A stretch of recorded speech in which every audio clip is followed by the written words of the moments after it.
Dans le psaume 23, qui commence par l'Éternel est mon berger, je ne manquerai de rien. David, le roi, finit par dire: le bonheur et la grâce m'accompagneront tous les jours de ma vie et j'habiterai dans la maison de l'Éternel jusqu'à la fin de mes jours. Quand je vais lire et écouter le Seigneur Jésus, il me dit: tout ce que vous demandez en mon nom, considérez que vous l'avez déjà reçu et vous le verrez s'accomplir au fur et à mesure. Et c'est pour cela que je me situe dans cette perspective où le bonheur et la grâce non seulement est une demande pour moi, est une demande pour celles et ceux que Dieu me confie, est une demande pour le peuple que Dieu me confie, mais le bonheur et la grâce est déjà une réalisation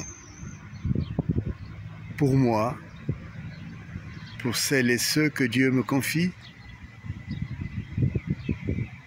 pour le peuple que Dieu me confie. C'est une considération importante, surtout quand il s'agit des peuples qui sont et qui vivent sous l'oppression.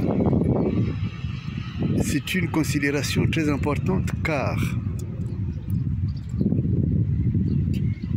quand on est dans la misère, quand on vit dans les souffrances les plus grandes, quand on vit dans l'incertitude, on a vraiment le sentiment que rien ne s'arrangera, que rien ne changera. Et on a même le sentiment que lorsqu'on parle de Dieu, quand on parle de la foi, ce ne sont que des rites, des rêves et des mythes. Mais il est important de rappeler que Dieu est réel, il existe vraiment. Il est important de rappeler que Dieu est le maître des temps et des circonstances. Il est important de rappeler qu'il n'y a rien d'impossible à Dieu. Que donc le bonheur qui manque, les malheurs qui s'abattent vont finir. Mais pour que ces malheurs finissent, il me faut être dans la perspective de celui qui est sous la protection de Dieu. Il me faut être dans la perspective de celle qui considère que Dieu, qui a été le même hier et qui éternellement sera le même, est là. Il combat pour moi. Et non seulement il combat pour moi, mais il réalise ce qui pour moi, ce que mes yeux ne voient pas. Et ce que mes yeux ne voient pas, c'est le bonheur et la grâce. Et quand la grâce intervient, elle intervient immédiatement, elle réalise immédiatement ce que Dieu veut.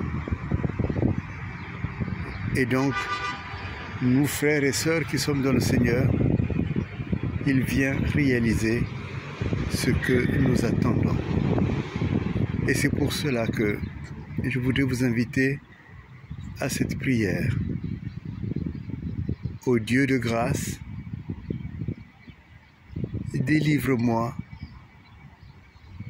de tous ceux, de toutes celles, de toutes les situations qui m'empêchent de voir le bonheur de Dieu et qui m'empêchent de vivre dans la maison de Dieu, où il y a le bonheur et où la grâce est toujours à l'œuvre. Et je le demande au nom puissant de Jésus. Amen.